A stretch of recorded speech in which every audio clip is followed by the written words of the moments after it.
एक बार फिर से मैं परमेश्वर पिता को धन्यवाद देता हूँ आज की शाम के लिए कि हम सबों को प्रभु ने अवसर दिया कि हम फिर से प्रभु यीशु मसीह की दया और बड़ी अनुग्रह के कारण आज हम सब फिर से मीटिंग में जुड़ने पाए। तो सारी महिमा मैं परमेश्वर पिता को देता हूँ। और सबकी गवाहियों को सुना तो मुझे भी लगा कि मैं भी कुछ बोलूं। तो एक गवाही ऐसी है कि ये मई महीने की बात थी, मैंने मेरी पत्नी को भी नहीं बताया था। तो हुआ ऐसा कि मैं और एक और इलेक्ट्रिशियन था। तो हम जो है सीसीटीवी कैमरा का केबल खींच रहे थे। और एक रूम में वो था, दूसरे रूम में मैं था, बीच के दीवार से हमको पार करना था।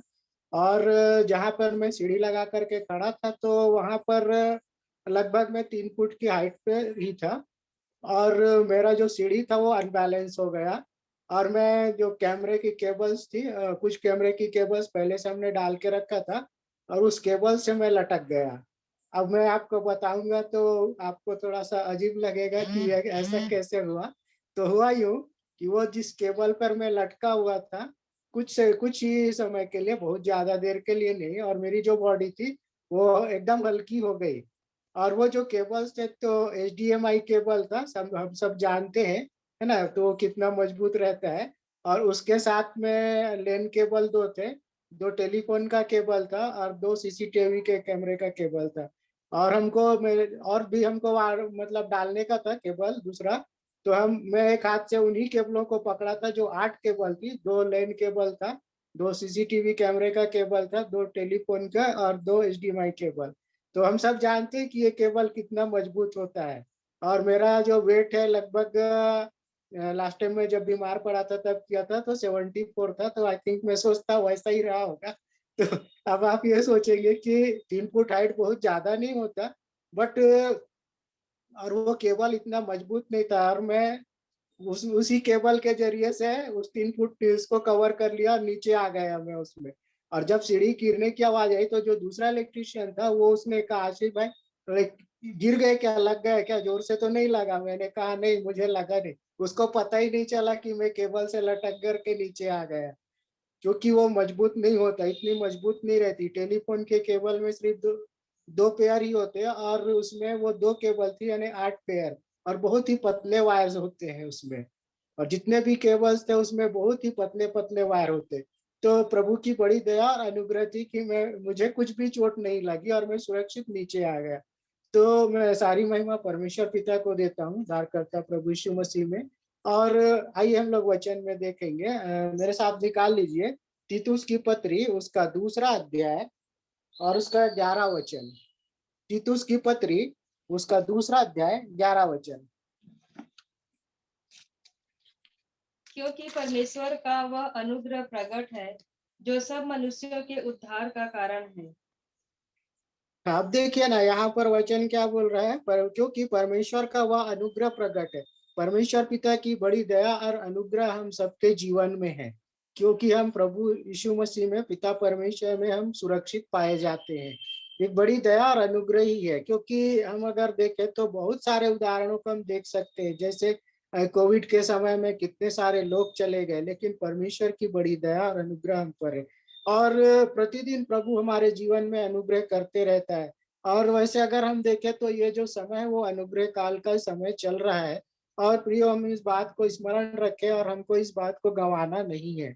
और यहाँ पर आगे वचन में लिखता है, 12 उसमें वचन में उसी अध्याय के, और हमें चिताता है कि हम भक्ति और संसारिक अभिलाषाओं से मन फेर कर इस युग में संयम और धर्म और भक्ति से जीवन बिताए। हमको कैसे जीवन बिताना है, इस बात को परमेश्वर का वचन आज हमको बता रहा है कि क्या बोल रहा है, संसारिक अभिलाषाओं से मन फेर कर ना, और इस युग में संयम और धर्म और भक्ति से जीवन बिताना है। परमेश्वर पिता की एक बड़ी दया और अनुग्रह है कि ये जो कोविड का समय आया, और ऐसे समय में हमको परमेश्वर ने एक बहुमूल्य अवसर दिया कि हम उनकी पवित्र उपस्थिति में बने हुए प्रतिदिन हम जो है प्रभु की संगति में बैठने पाते हैं, वचनों को सुनते हैं, गवाहियों को सुनते हैं।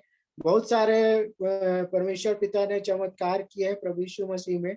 हम इस बात को देखते हैं, बड़ी बड़ी गवाहियों को भी हम सुनते हैं। ये जो गवाहियां हम सुनते हैं वो परमेश्वर की एक बड़ी दया और अनुग्रह के कारण है, जो प्रभु हमसे प्रेम करते हैं, प्रेम रखते हैं। आइए हम लोग दूसरा वचन देखेंगे, और मेरे साथ निकाल लीजिए रोमियो की पत्री उसका 15 का 15। रोमियो की पत्री उसका 15 अध्याय 15 वचन। तो भी मैंने कहीं कहीं याद दिलाने के लिए तुझे जो बहुत साहस करके लिखा, यह उस अनुग्रह के कारण हुआ जो परमेश्वर ने मुझे दिया है। हाँ, यहाँ पर ये जो पौलुस है वो क्या बोल रहा है कि तो भी मैंने कहीं कहीं याद दिलाने के लिए। वो हमेशा, हम इस बात को देखते हैं कि ये जो पौलुस है वो अपने समय में क्या कर रहा है, जब भी वो प्रचार करता था तो हमेशा वो स्मरण दिलाते रहता था ना। और यहाँ पर जब जो बातें हैं उसको हम देखते हैं, यहाँ पर लिखा है या उस अनुग्रह के कारण हुआ जो परमेश्वर ने मुझे दिया। तो सचमुच में पौलुस को एक अनुग्रह प्रभु ने दिया था, और वैसे ही अनुग्रह प्रभु ने हम सबके जीवन में दिया है कि हम उसकी पवित्र उपस्थिति में बैठने पाते हैं। और प्रभु हर एक बातों में हमें संभालता और सुरक्षित रखता है, और हमारी सुधि भी लेता है। हमारी हर एक आवश्यकताओं को परमेश्वर पिता में प्रभु यीशु मसीह जो है पूर्ण करते हैं। जैसे वचन हमको बताता है कि प्रभु यीशु मसीह कहते हैं कि मेरे नाम से जब पिता से मांगोगे तो वह तुम्हें देगा। और जब जब हमने मांगा है प्रियो, हम इस बात को देखते हैं कि हम सबों को मिला है ना। बड़ी बड़ी गवाहियां, मैंने जैसे बताया कि बड़ी बड़ी गवाहियों को हमने सुना है। और आगे हम देखें इसी में, इन बातों के विषय में जो परमेश्वर से संबंध रखती है, मसीह यीशु में बड़ाई कर सकता हूँ। पौलुस कह रहा है कि मैं बड़ाई कर सकता हूँ। और ये जो अवसर है वो किनको लिए भी दिया गया है, अन्य जातियों के लिए भी दिया गया है। क्योंकि पौलुस के जीवन को अगर देखें तो पौलुस जब प्रचार करता था तो वो अन्य जातियों के बीच में प्रचार करता था। और एक बड़ी दया अनुग्रह परमेश्वर पिता की, वो अन्य जातियों के बीच में पौलुस को भेजा, हम इस बात को देख सकते हैं। और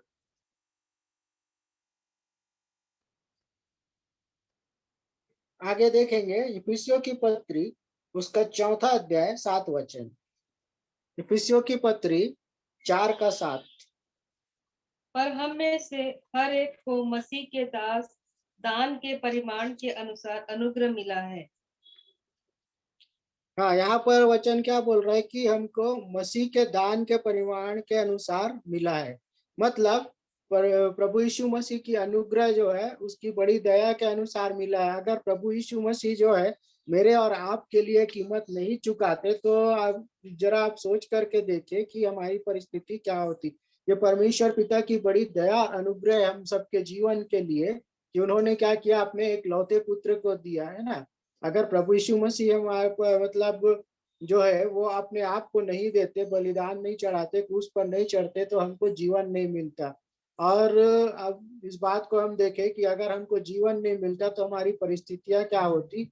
जैसे हम पुराने नियमों में जब पढ़ते हैं तो इस बात को देखते हैं कि जो आज्ञा नहीं मानते थे, जो गलत रास्ते पर चलते थे, उनकी दशा कैसी होती थी, कैसे उनको या समस्याओं से वो गिरते थे, परेशानियां आती थी, है ना। मृत्यु भी हो जाती थी, क्योंकि परमेश्वर का वचन कहता है धोखा न खाओ कि परमेश्वर ठट्ठों में नहीं उड़ाया जाता।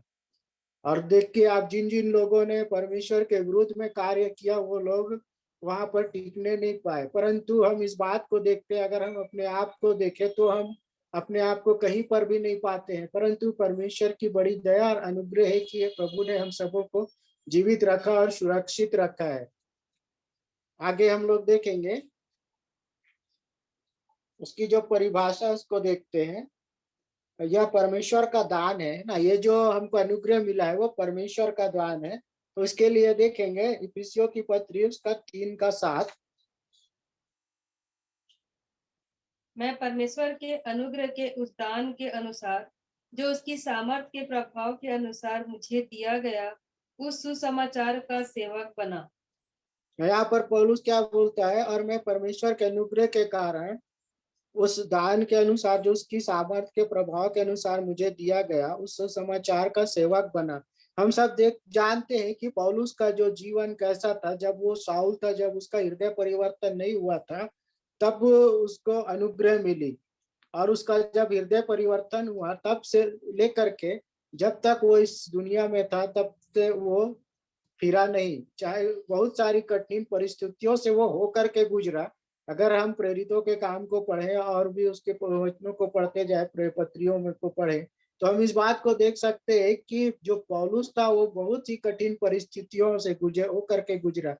और भी दूसरे जो चेले थे उनके विषयों में बहुत ज्यादा वर्णन नहीं है कि उनकी परिस्थितियां कैसी थी, परंतु पौलुस के विषय में बहुत ज्यादा यहाँ पर बताया गया है। तो यहाँ पर हम देखते हैं कि ये जो है वो दान के रूप में हमको मिला है। और देखेंगे रोमियो की पत्री उसका 15 का 15, फिर से पढ़ेंगे एक बार। रोमियो की पत्री उसका 15 का 15 लिखा है, तो भी मैंने कहीं कहीं याद दिलाने के लिए तुम्हें जो बहुत याद करके लिखा, यह उस अनुग्रह के कारण हुआ जो परमेश्वर ने मुझे दिया है। एक दान है जो परमेश्वर की ओर से हमको क्या होता है, मिलता है। और यह हम कह सकते हैं कि हमको मिला है। अगर परमेश्वर की अनुग्रह हमारे जीवन में नहीं होती तो हम नहीं जानते कि हमारी परिस्थितियां क्या होती। परंतु प्रभु का धन्यवाद हो कि हम इन परिस्थितियों में भी प्रभु हमें संभालता है। और आगे देखेंगे ये कैसे हुआ, तो मसीह के द्वारा। इफिसियों का 4, सॉरी आगे देखेंगे, बहुतायत से दिया गया। रोमियो की पत्री उसका 5 अध्याय उसका 15 से लेकर के 20। रोमियो की पत्री 5 अध्याय।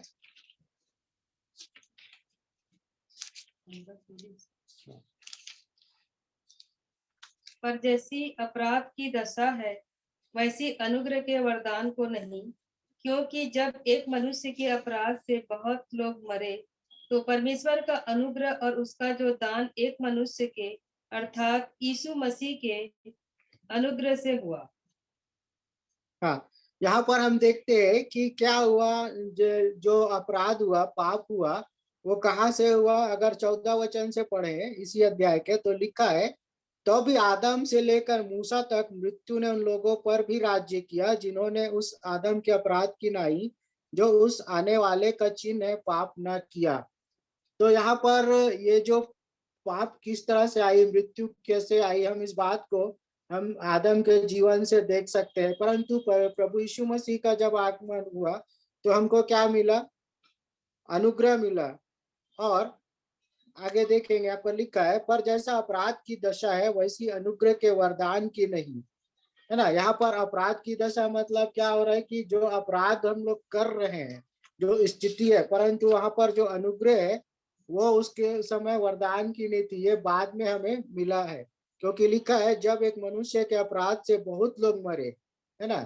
क्योंकि जब यहाँ पर हम देखते हैं कि आदम और हवा के समय में जो अपराध हुआ था, पाप हुआ था, और वहां पर से ही मृत्यु आई थी और बहुत सारे लोग मरे। तब यहाँ पर आगे देखते हैं कि लिखा है, तो परमेश्वर का अनुग्रह और उसका दान एक मनुष्य के अर्थात यीशु मसीह के अनुग्रह से हुआ, बहुतेरे लोगों पर अवश्य ही अधिकाई से हुआ।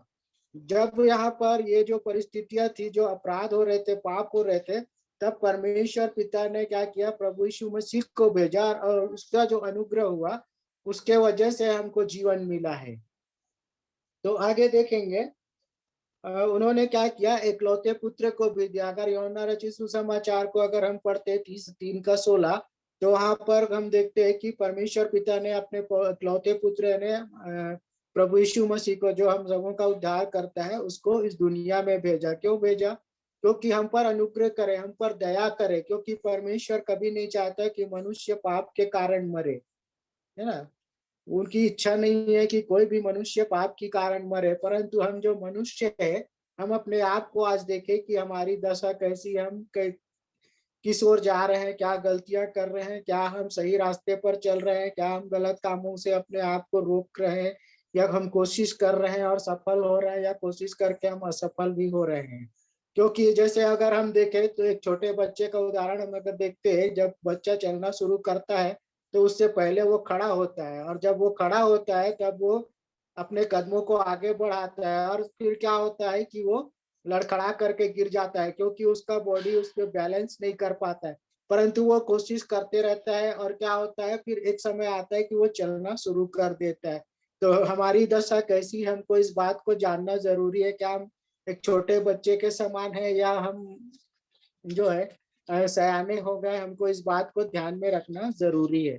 तो हम क्या होगा कि हमको परमेश्वर का अनुग्रह मिलेगा। अगर हम गलत करते ही रहेंगे और आशा ही लगा रहेंगे कि प्रभु हमको हर बार क्षमा करता ही रहे और गलतियां हम करते रहें, तो ये उचित नहीं है। हम जब एक बार किसी चीज को छोड़ देते हैं तो अवश्य है कि हम उसमें बने रहें, और जब हम उसमें बने रहेंगे तभी हम क्या होंगे, प्रभु की बड़ी दया और उस अनुग्रह को हम प्राप्त कर सकते हैं। और मैं 2 वचनों को पढ़ूंगा और उसके बाद समाप्त करेंगे। मत्ती रचित सुसमाचार 7 का 21।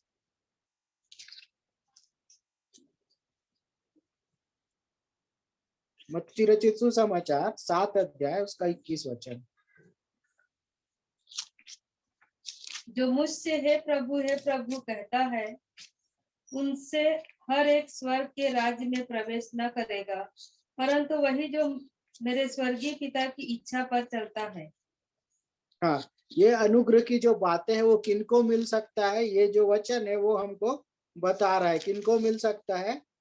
जो मुझसे हे प्रभु कहता है, उनमें से हर एक स्वर्ग के राज्य में प्रवेश न करेगा। है ना? मतलब हम गलतियां तो करते रहेंगे और हे प्रभु भी करते रहेंगे तो नहीं होगा। कब होगा ये? जब हम उसकी इच्छा को पूरी करेंगे। और प्रभु परमेश्वर की इच्छा क्या है प्रभु यीशु मसीह में? कि हम उन गलत कामों को छोड़ दें। और गलत काम क्या क्या हम सब अच्छी तरह से जानते हैं, क्योंकि उसका वर्णन भी हम वचन में पाते हैं। अगर जानना है तो हम गलतियों की पत्री में देख सकते हैं, जहां पर आत्मा के 9 फल लिखे हुए हैं, उसके ठीक पहले ये सारी चीजें लिखी हुई है। तो अगर आप पढ़ेंगे वचन में तो इस बात को देख सकते हैं। तो हमको अनुग्रह कब प्राप्त होगा? जब हम अपने स्वर्गीय पिता की इच्छा पर चलेंगे तभी। और एक वचन पढ़ेंगे, इब्रानियों की पत्री उसका 5वां अध्याय 8 और 9 वचन। इब्रानियों की पत्री 8 का 9, इब्रानियों की पत्री 5 का 8 और 9।